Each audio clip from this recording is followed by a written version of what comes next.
Buenas noches, bienvenidos. Hoy día miércoles, Gustavo Berganza y Juan Luis Font, aquí a las 8:45, dispuestos ya a arrancar con la primera conversación de la noche, que tiene que ver con ese fallido esfuerzo en el Congreso de la República por elegir al sustituto de Roxana Valdetti, al nuevo vicepresidente o nueva vicepresidente de la República. Fallido por lo menos para los intereses del partido oficial y para los intereses del partido líder, que parecían ser hoy las únicas dos bancadas dispuestas a votar entre los tres integrantes de la terna enviada por el presidente Pérez Molina y enmendada porque se sustrajo el nombre del ministro de Trabajo, Carlos Contreras, y fue sustituido por el nombre del diputado Oliverio García Rodas. Hoy por la noche se ha conocido que el diputado Oliverio García Rodas ha renunciado, ha declinado integrar esa terna y se conoce ya que hay pláticas entre el presidente y el magistrado constitucional Alejandro Maldonado Aguirre para incluirlo en la terna que habría de conocer el Congreso de nuevo mañana.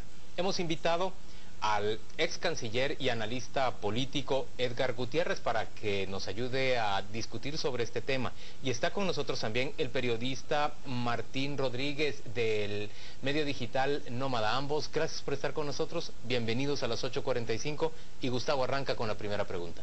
¿Qué es, en la opinión de ustedes, lo que falló esta vez? Porque en la primera era obvio que Contreras no podía optar al cargo de vicepresidente por la prohibición del 186 y el 185.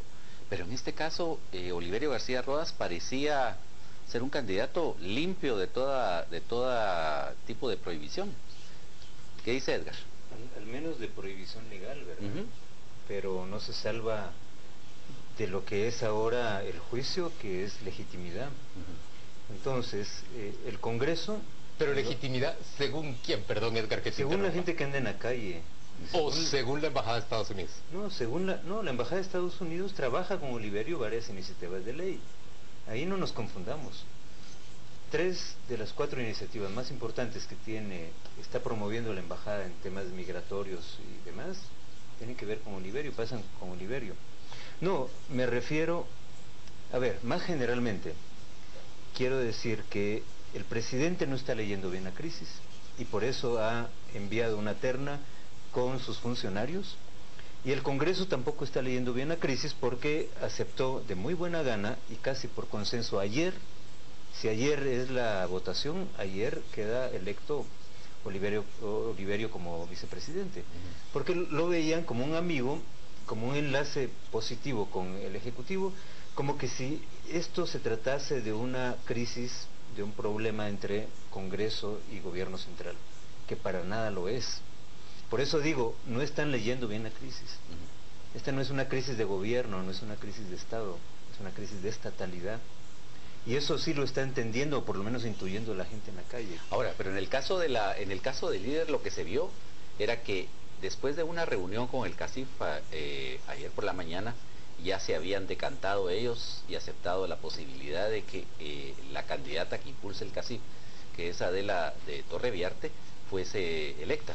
Sí, a mí me parece que el presidente hubiera leído bien la crisis si hubiéramos estado en 1992 y buscó tender puentes con los que son sus sostenes ahora en el gobierno, que son el CACIF, la Embajada de Estados Unidos, y hizo una lista que le simpatizara a ellos dos. Y después siguieron creyendo el gobierno, el CACIF, que si tenía la mayoría en el Congreso con líder, con una reunión hoy entre Edgar Barquín, que es el vicepresidenciable de líder, y el CACIF en la Cámara de Industria, que con eso ya tenían todo resuelto. Da la casualidad que en el año 2015 ya no solo ellos son los que cuentan en la política nacional, y entonces no pudieron elegir a su candidata hoy, que era Adela de Torreviarte, y a su candidato ayer, que era Oliverio García, porque ya no es suficiente estos 3 actores en la política nacional, porque hay 15.000 manifestantes, porque hay otros partidos que están en contienda electoral y porque hay un montón de razones más, pero ese es, a mí me parece, el principal cambio, que el presidente de la República y el CACIF no supieron leer. ¿Qué le impide al Congreso elegir el día de hoy a uno de los integrantes de la terna y forzar al presidente a hacer una sustitución? ¿O quién se convierte en ese actor fundamental? Dijiste en tu respuesta anterior que la población pareciera jugar un papel, los manifestantes parecieran jugar un papel fundamental. Concretamente, nadie llegó hoy al Congreso a oponerse precisamente a la elección de Oliverio García Rodas, o más bien un grupo muy pequeño. ¿Qué lo impidió? Es que no es asunto aritmético. Bueno, podemos hacer cuentas. Tú y yo estuvimos en la plaza el 25 de abril. Si habían 40.000 gentes, está bien o está mal, no importa. Es el espíritu, es lo que sientes en el ambiente. Y los políticos hoy sí se sienten vigilados. ¿Quién lo leyó? ¿Quién leyó ese ambiente en el Congreso para impedir que se eligiera a uno de los tres? Para empezar, Oliverio, antenoche, cuando fue el primer intento de votación, no pudo salir del Congreso, tuvo que regresar. No, perdón, fue el sábado en la noche. El sábado. Sí. El sábado. Porque el Congreso estaba cercado por manifestantes. Correcto. Martín. Sí, a mí me parece que los dos factores que incidieron hoy en el Pleno, ahí estábamos con los de Nómada, fue primero la UNE, que frenó la votación cuando ya estaban a punto de votar, porque era una oportunidad dorada de decir PP y líder son lo mismo. Se alían de nuevo. Ellos lo están haciendo y lo querían señalar y pedir una moción privilegiada para ver si aplazaban un día la votación. Entonces fue una movida muy estratégica, pero lo que le dio legitimidad a la oposición de la UNE fue Inés Montenegro, que pidió la palabra y dijo: yo no estoy de acuerdo con que sean tan cercanos al presidente. Y entonces ya se vio que no solo era el partido en contienda con líder, sino también probablemente la diputada con más prestigio en el Congreso, que lo frenó, y después ya se sumaron todos los demás partidos. Y entonces era una pacada demasiado grande para líder, decir líder y PP eligen vicepresidente. Al nuevo vicepresidente. Ahora, pero en el caso de la dificultad para elegir a alguien que sea del gusto de los diputados y que responda a las expectativas ciudadanas, es decir, ¿no les parece a ustedes un poco difícil que el presidente quiera elegir a alguien que no es de su confianza y que pueda llegar a encontrar cosas mucho más extrañas que las que encontró la Sisi en la vicepresidencia? Es que no tiene opción. A ver, el presidente ha ido corriendo, ¿verdad? Carlos Contreras fuera, ahora Oliverio fuera, ahora viene Alejandro Maldonado, que no es de su equipo, probándose con un personaje de prestigio, un hombre de Estado conservador, se le acepta. O sea, el presidente no tiene opción. Yo quisiera intervenir con esto para recordar un dato muy importante. Hace 4 años, cuando se eligió la Corte de Constitucionalidad, el candidato en el Congreso de parte del Partido Patriota era Oliverio García Rodas, y él ya se sentía electo magistrado de la Corte de Representación del Congreso. Y en el último minuto el PP quitó el apoyo a García Rodas y votó por Alejandro Maldonado. Alejandro Maldonado está en la Corte de Constitucionalidad gracias al Partido Patriota, gracias a Otto Pérez Molina.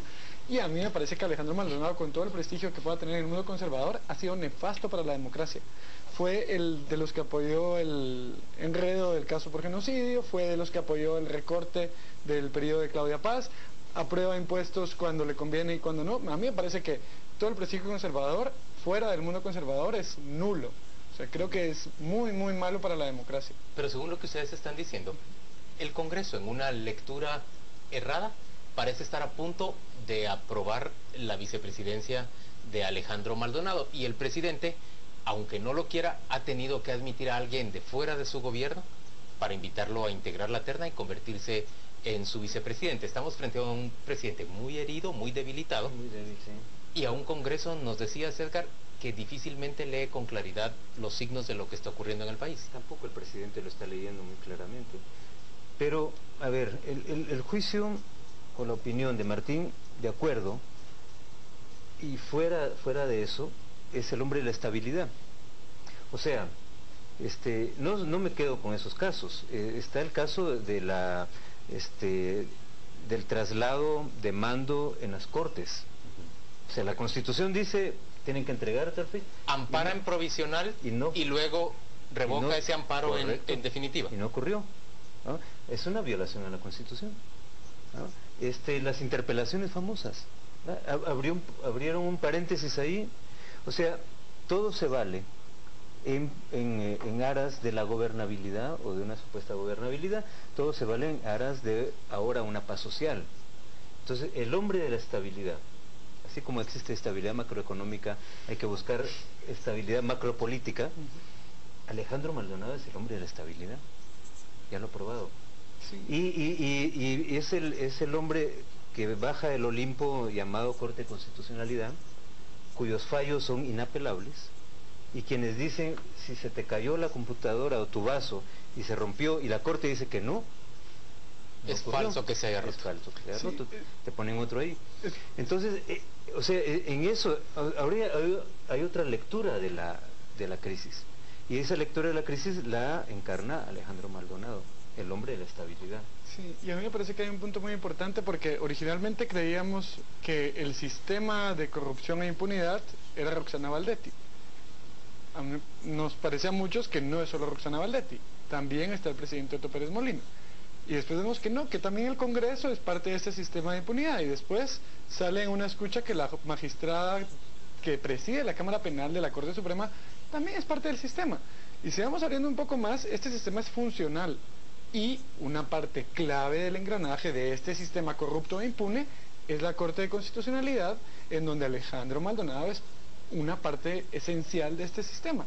Y entonces es una movida que podría ser divertida si no estaríamos en crisis y decir, bueno, alguien externo va a dar estabilidad cuando es, como dice Edgar, con mucha precisión, es el que estabiliza este sistema de corrupción e impunidad. Ahora, pero y estabiliza este sistema, es decir, él es un garante de la estabilidad, pero un garante de la estabilidad para los sectores conservadores. Es decir, para los que quieren salvar el régimen gobierno, electoral, el régimen tal y como está. ¿Y qué tal si es el hombre de la estabilidad con reformas? Pues eso habría que verlo, ¿no? Tienes Porque lo que pasa es que la gente ya no se conforma. O sea, está fuera Valdetti. O sea, vos lo ves conservador, pero ves posible que él administre una reforma. Correcto. Porque él sí puede leer lo que está pasando. O sea, es un hombre que fue ministro de Estado desde 1970. Tiene toda la experiencia del mundo. No va a sacrificar el sistema. Entonces, y si el sistema para sostenerse requiere de admitir reformas, es más probable que él quiera, dirigirlas. Él las puede conducir. Sí. Él las puede conducir Probablemente... perfectamente. O sea, ¿de qué se trata aquí la crisis? Es una crisis de legitimidad de la clase política, que empezó con la vicepresidenta, que sigue con el presidente y se va a extender a los diputados. Y como tú bien dices... Ya los partidos políticos en contienda. Claro, los candidatos y los magistrados, o sea, todo está infectado. Ahora bien, ¿por dónde se empieza a curar la infección? Con la reforma política. Entonces, hay que hacer una cirugía ahí con la reforma política, pero ya, o sea, eso no va a aguantar 2 años de Valdizón o de Sandra Torres o de Ahora, quien venga. pero entonces estamos presuponiendo que esa reforma ya no va a tomar en cuenta la autoridad de Otto Pérez Molina, ya sea que esté formalmente al frente del gobierno o ya sea que sea Alejandro Maldonado el que asuma la presidencia en algún momento dado. O puede ser presidente de la vicepresidencia. Sí. Martín, ¿vos estás de acuerdo con este análisis que plantea Edgar? ¿Ves a Alejandro Maldonado como un potencial administrador de una reforma que estaría exigiendo este movimiento ciudadano que marcha este próximo 16 otra vez en la plaza? Yo no lo sé. Yo creo que Alejandro Maldonado es un defensor del statu quo del país y lo ha sido mientras ha sido magistrado, lo fue cuando era diputado, viene del MLN, o sea, él es alguien que se siente muy cómodo con el statu quo. No sé si él tenga el alcance de ver que necesitamos una reforma profunda del statu quo si el sistema quiere sobrevivir. Yo no sé qué capacidad tenga él, qué visión tenga él. De lo que yo puedo interpretar por sus fallos es que es alguien que es un garante del statu quo. Ahora, según tu punto de vista, entonces es alguien que está dentro de la caja del sistema, que ha vivido dentro de la caja del sistema y que no puede pensar fuera de la caja del sistema. Yo creo que el sistema ahorita, en este momento, en la crisis, no requiere cirugías mayores. Yo creo que ya hay bastante trabajado con la ley electoral. Ya hay una opinión, más bien un dictamen de la Corte. De los requisitos que yo interpreto, la gente pide, el tema de acceso a medios de comunicación ya está dictaminado bien. El tema de financiamiento no. Eso hay que corregirlo. Es el más importante. Es el fundamental. El tema de representación, ahí tenemos un problemilla porque tendríamos que ir a la Constitución. Sí. Pero se pueden hacer subdistritos. O sea, tú puedes convertir a la zona 9, a la zona 7 en distritos y entonces los diputados pueden hacer solo campaña ahí. Entonces es más fácil conocer quién es quién, aunque no lo vas a votar nominalmente. Entonces vos me estás hablando no de cirugía para administrar la crisis, sino de darle antibiótico. Uno de los antibióticos sería la reforma electoral. Sí, estamos Tal y como en un- está planteada en esta... Estamos en un ley. callejón sin salida. Ujú. Y la manera de desbloquear el callejón es renovando la clase política. Ciudadanía activa, ciudadanía política, que entre, una vez que remuevas las montañas de millones de quetzales que necesitas para ser presidente, y puedes competir con liderazgo real, con propuesta. Es lo que la gente está A mí pidiendo. me late que es muy tibia la reforma electoral a la que ya le dio el visto bueno la Corte No, por eso Constitucionalidad. digo, necesitamos Ir más a fondo. financiamiento, necesitamos distritos y necesitamos, porque ya no hay tiempo, un artículo transitorio que diga que en vez de septiembre sean en noviembre las elecciones, ¿Y vos para qué que dé pen- tiempo a nuevo liderazgo. ¿Y vos qué pensás, Martín? A mí me parece que si bien es necesaria una reforma electoral, lo que mucha gente de las que ha ido a las manifestaciones quiere es que se llegue hasta el fondo con el tema de la corrupción. O sea, que la investigación que está haciendo el MP y la CICIG, que es una investigación muy seria, muy profunda, no se quede solo en la ex vicepresidente Valdetti. O sea, que llegue hasta donde tenga que llegar, sea en la Corte Suprema, sea en la presidencia, sea en el sector privado, y que las Cortes y el Ministerio Público y la CICIG limpien este sistema. Y hasta que no se avance en eso, a mí me parece que los ciudadanos no van a decir, ok, ya tenemos un vicepresidente que se llama Alejandro Maldonado, que el 99% no tiene idea quién es, y ya estuvo, vamos a hacer una reforma y ya con eso nos vamos a regresar todos a la casa. No, la demanda de la gente en las calles es renuncia. Renuncia, renuncia, renuncia. La gente, o sea, sí contra la corrupción, pero porque ellos son los íconos de la corrupción. Pero, después de eso, ¿qué? O sea, la renuncia está uniendo hoy día a la San Carlos, a la Marroquín, a la Landívar, a la del Valle, a Lo la... impensable. Impensable. Por eso une. Ya a la hora de proponer, ahí se parte el pastel. Ahí no vamos a estar todos de acuerdo. Como en ninguna manifestación de América Latina reciente de jóvenes. Pero ¿qué es lo que viabiliza? O sea, ¿qué es lo que le da un triunfo a la gente? ¿Qué es lo que abre el cauce? La reforma política. Luego la reforma política puede venir la reforma administrativa con dos vertientes. La reforma para hacer transparente los negocios del Estado, y hay muchos ejemplos de cómo se puede hacer, y la reforma del servicio civil, profesional del servicio civil. En el fondo solo vamos a estar de acuerdo, las diferentes corrientes de pensamiento, en ponerle un cerco a la discrecionalidad de los políticos, es decir, a impedir que ellos con esa discrecionalidad corrompan todo nuestro Estado. Para eso hay que modificar el sistema que tenemos ahora. Perdón, yo creo que hay una cosa importante, porque en el 93, cuando hubo una crisis y una reforma para ponerle cerco a los políticos, eso no cambió el sistema, sino que permitió que siguiera teniendo financiamiento y fuera más corrupto. Yo creo que lo que hay que poner un cerco es al financiamiento privado, que es el que corrompe el sistema. Y a mí me parece que la última vez que hubo esta presión social y sobre todo de clase media de la ciudad capital, que es la diferencia con todas las demás presiones del país que siempre hay, la última vez terminamos con una ley para comisiones de postulación que transparentó las elecciones de Cortes y de Fiscal, que permitió la que a mí me parece que es la mejor Corte Suprema que hemos tenido, que fue la última, no la actual sino la última. La precedente.